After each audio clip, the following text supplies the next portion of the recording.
बच्चे के अंदर बच्चा, इस कंडीशन को हम कहते हैं फीटस इन फीटू और क्रिप्टोडिडाइमिस, और प्रेगनेंसी को कहते हैं सिंगलेटन प्रेगनेंसी। ये केस आता है महाराष्ट्र के बुल्धाना डिस्ट्रिक्ट में, काफी रेयर केस है। पूरे वर्ल्ड में अगर देखोगे तो 200 से कम केसेस देखने को मिलते हैं। इंडिया के अंदर लगभग 10 से 15 केसेस सालाना देखने को मिल जाते हैं। समझते हैं क्या होता है इस कंडीशन के अंदर। नॉर्मल जब प्रेगनेंसी होती है तो एम्प्यूला और इस्थमस के जंक्शन पे ओवम एंड स्पर्म का फ्यूजन होता है, जिससे फॉर्मेशन होती है जाइगोट की। जाइगोट एक सेल वाला होता है, ये ट्रेवल करता है टुवर्ड यूट्रस, क्योंकि यूट्रस में कनेक्टिविटी भी बनानी होती है मदर के साथ। तो यहाँ पे एक तो प्लेसेंटा बन जाता है और एक पाइप लाइक स्ट्रक्चर जिसको हम बोलते हैं अम्बिलिकल कॉर्ड, और यहाँ पे बेबी अटैच कर जाता है। जब जाइगोट जुड़ा यूट्रस के साथ उसको हम कहते हैं इम्प्लांटेशन।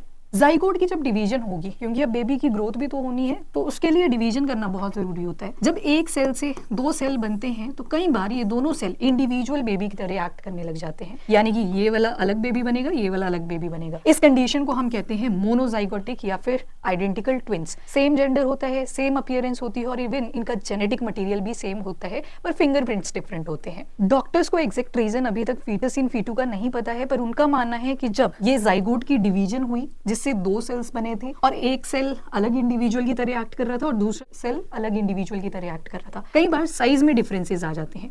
एक सेल बड़ा हो जाता है और जो दूसरा सेल है वो इसके अंदर रह जाता है, जिस कंडीशन को हमने क्रिप्टोडिडाइमिस बोला। ये जो बाहर वाला फीटस होता है इसको हम होस्ट कहते हैं, और जो अंदर वाला बेबी होता है इसको हम पैरासाइट कहते हैं। पैरासाइट क्यों बोला? क्योंकि सारा का सारा नरिशमेंट ये वाला फीटस कहाँ से अटेन करेगा? From the host foetus.